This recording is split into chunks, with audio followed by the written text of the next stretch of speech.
যা চর্চা করছেন দিনের পর দিন, মাসের পর মাস, বছরের পর বছর, সেটা আপনি যতই চান না কেন আপনি লুকিয়ে রাখতে পারবেন না। আপনার কথার মধ্যে দিয়ে, আপনার বিভিন্ন বক্তব্যের মধ্যে দিয়ে আপনার যে আসল চরিত্র সেটা বের হবে। এখন প্রশ্ন হচ্ছে, বিচার বিভাগের এই ভয়ঙ্কর দশা কি কেবল গত 15 বছর ধরেই হয়েছে? না, বিচার বিভাগের দশা ভয়ঙ্করতম হয়েছে 15 বছরে, কিন্তু এটার সূচনা হয়েছে বাংলাদেশের জন্মলগ্নের পরপর। কিভাবে? বাংলাদেশের সংবিধানের 17টা সংস্কার হয়েছে। আমি খুব ইন্টারেস্টিং বিষয়টা, আমি পড়তে পড়তে মজা লাগে, মজা আমিও পেয়েছি। যখন যেই সরকার এসছে সে তার মতো করে সংবিধান সংস্কার করে ফেলেছে। মানে কোনভাবে সংস্কার করলে তার ক্ষমতাটা আরেকটু পাকাপোক্ত হয়, কোনভাবে সংস্কার করলে আরেকটু মজবুত হয়, এবং কোনভাবে সংস্কার করলে পরের নির্বাচনে সে আবারও আসতে পারে, ভোটে কিংবা বিনা ভোটে, সেইভাবে সে সংবিধানটাকে সংস্কার করেছে। আপনি দেখেন, প্রথমে যখন সংবিধান রচিত হলো, আমাদের 22 আর্টিকেল ইজ ভেরি ইম্পর্টেন্ট, যেটা বিচার বিভাগের স্বাধীনতার ব্যাপারটি নিশ্চিত করছে। এটাকে রাষ্ট্রকে নিশ্চিত করতে হবে বিচার বিভাগের স্বাধীনতা। 109 অনুচ্ছেদ পরিষ্কারভাবে বলছে সুপ্রিম কোর্টের উপরেই ন্যস্ত থাকবে অধস্তন আদালতের সকল কার্যকলাপ। কিন্তু আমরা দেখলাম যে যখন বলা হলো সুপ্রিম কোর্টের অধীনে নিম্ন আদালতগুলো থাকবে, কিন্তু সেই নিম্ন আদালতের বিচারকদের অপসারণ, পদায়ন, নিয়োগ, এই সকল কিছু 72-এর সংবিধানে ছিল কেবলমাত্র সুপ্রিম কোর্ট নির্ধারণ করবে। চতুর্থ সংশোধনীতে এসে যখন সকল কিছু রাষ্ট্রপতির হাতে নিয়ে যাওয়া হলো, তখন এই বিচার বিভাগটাও নির্বাহী বিভাগের হাতে চলে গেল। অর্থাৎ রাষ্ট্রপতি নিম্ন আদালতের বিচারক সকল কিছু পদায়ন টদায়ন তিনিই করবেন।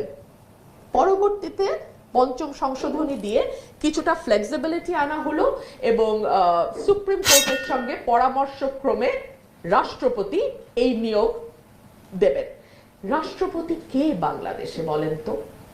সুপ্রিম কোর্টের সাথে পরামর্শক্রমে তো পরের ধাপ, কিন্তু প্রথম ধাপটা হচ্ছে রাষ্ট্রপতি, অর্থাৎ মেইন পাওয়ারটা রাষ্ট্রপতির হাতে। এই রাষ্ট্রপতি বাংলাদেশে আমরা দেখেছি যখন যেই দল আসে সেই দলের সবচেয়ে বিশ্বস্ত, একটু ভদ্র চেহারা, জ্ঞানী গুণী, বয়স্ক, মানে প্লেজেন্ট অ্যাপিয়ারেন্স আর কি, চেহারা সুরত একটু ফর্সা টর্সা, চুল টুল সাদা সুন্দর মন্দর হইলে ভালো মানায় আর কি, তাকে রাষ্ট্রপতি করা হয়। যে কারণে রাষ্ট্রপতি হওয়ার পর পর তিনি তার মনের দুঃখের কথা বলেন, প্রধানমন্ত্রীকে পা ছুঁয়ে সালাম করতে গেছিলাম, প্রধানমন্ত্রী সালামটা নিতে চান নাই, আমার বড় দুঃখ লাগছে। তখন তো বুঝি নাই যে প্রধানমন্ত্রী আমাকে আসলে রাষ্ট্রপতি করার কথা ভাবতেছে।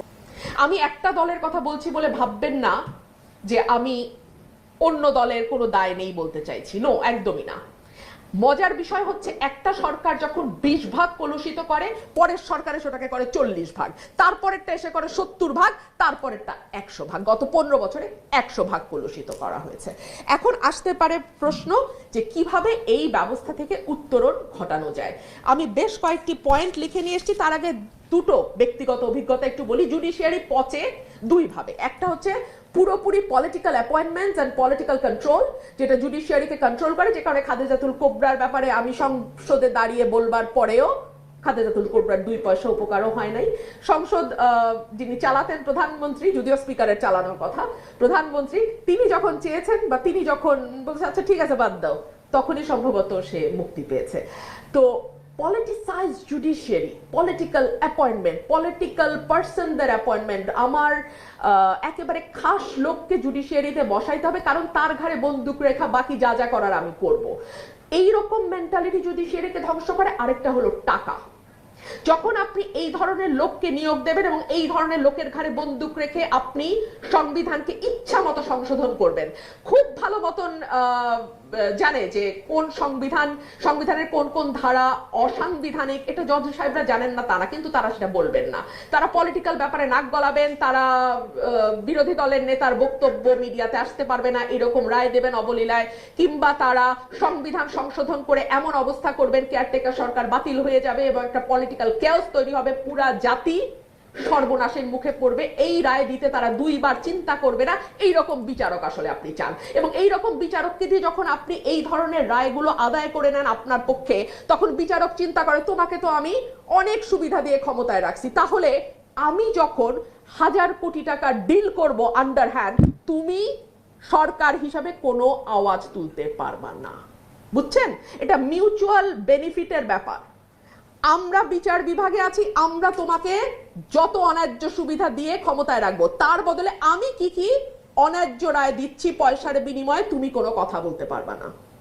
সুপ্রিম কোর্টের সিন্ডিকেট খুব কমন শব্দ, এটা আমার বাইরে কেউ বলে না, যারা প্র্যাকটিস করে তারাও বলে না। শুনেন, লয়ারদের দায় এড়াবেন কি করে? এরশাদের এই যে বিকেন্দ্রীকরণের প্রস্তাব ছিল, যেটা আমার ভাই আব্দুল্লাহ বলল যে চমৎকার একটি প্রস্তাব, কেন সেই প্রস্তাবটি পরে আর রাখা গেল না? রাখা গেল না সিনিয়র লয়ারদের চাপে। তারা ভাবলেন সুপ্রিম কোর্টের হাইকোর্টে আমাদের হাজার হাজার লক্ষ লক্ষ কোটি টাকার মামলা, এই টাকাগুলো আমি যদি এখন খুলনা চলে যাই, বরিশাল চলে যায়, ব্রাহ্মণবাড়িয়া চলে যায়, তাহলে তো এই টাকা আমার ঘরে আসবে না, ওখানকার লয়াররাই এই মামলাগুলো করবে। বুঝতে পারতেছেন? খারাপের বাইরে কেউ নাই। এখন আসেন সংশোধন কেমনে হবে। সংশোধনের বেশ কয়েকটা প্রস্তাব। প্রথম হচ্ছে, আমাদের প্রধান বিচারপতি অলরেডি বলেছেন বিচার বিভাগের জন্য পৃথক সচিবালয় করতে হবে, যেটা সুপ্রিম কোর্টের অধীনে থাকবে। দুই হচ্ছে, বিচারক পদায়নের জন্য পৃথক নীতিমালা করতে হবে। এই যে লোয়ার জুডিশিয়ারিতে কারা অ্যাপয়েন্টেড হবেন, কিভাবে অ্যাপয়েন্টেড হবেন, সুপ্রিম কোর্টে কারা জাজ হবেন, দেখেন এখানেও মজা। 95 অনুচ্ছেদে বিচারক নিয়োগের জন্য আইন করবার কথা বলা হয়েছে। বাই দ্য ওয়ে, হাইকোর্টে কিন্তু কোনো বিচারপতি নাই, প্রত্যেকে বিচারক, কেবলমাত্র প্রধান বিচারপতি সংবিধান অনুযায়ী বিচারপতি, এর বাইরে কিন্তু কেউ বিচারপতি নন। তো এই 95 অনুচ্ছেদে আমাদের বিচারক নিয়োগের যে আইনের কথা বলা হয়েছে, কোন সরকারের এটা পছন্দ হয় না। বিএনপি সরকারেরও পছন্দ হয় না, আওয়ামী লীগ সরকারেরও পছন্দ হয় না। হবে কি করে? তাহলে আমরা শপথবদ্ধ রাজনীতিবিদ আনবো কি করে জুডিশিয়ারিতে, তাই না? তো এই যে বললাম, পলিটিক্সের বাইরে আসলে কিছু না। পলিটিক্স যতদিন পর্যন্ত এরকম থাকবে ততদিন পর্যন্ত বিচার বিভাগকে আলাদাভাবে সংস্কার করবার কিছু নাই। বিচার বিভাগের জন্য পৃথক বাজেট করতে হবে, এই কথাটি আমরা দীর্ঘদিন ধরে বলে আসছি। আশা করব এই সরকার তারা বিচার বিভাগের জন্য পৃথক বাজেটের ব্যবস্থা করবে।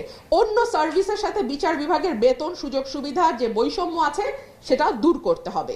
বিচার বিভাগের কর্মকর্তা কর্মচারী নিয়োগের স্বচ্ছতার জন্য কমিশনার নিয়োগ করতে হবে। বিচার বিভাগকে দুর্নীতি মুক্ত করতে হবে, যেটা আমি একটু আগেই বলেছিলাম। 42 লক্ষ মামলার একটি জট বিচার বিভাগে আছে এবং বিচারকের সংখ্যাও অপ্রতুল। সুতরাং এডিআর বা অল্টারনেটিভ ডিসপিউট রেজলিউশন ছাড়া এই সমস্যার কোনো সমাধান সহজে করা যাবে বলে মনে করি না।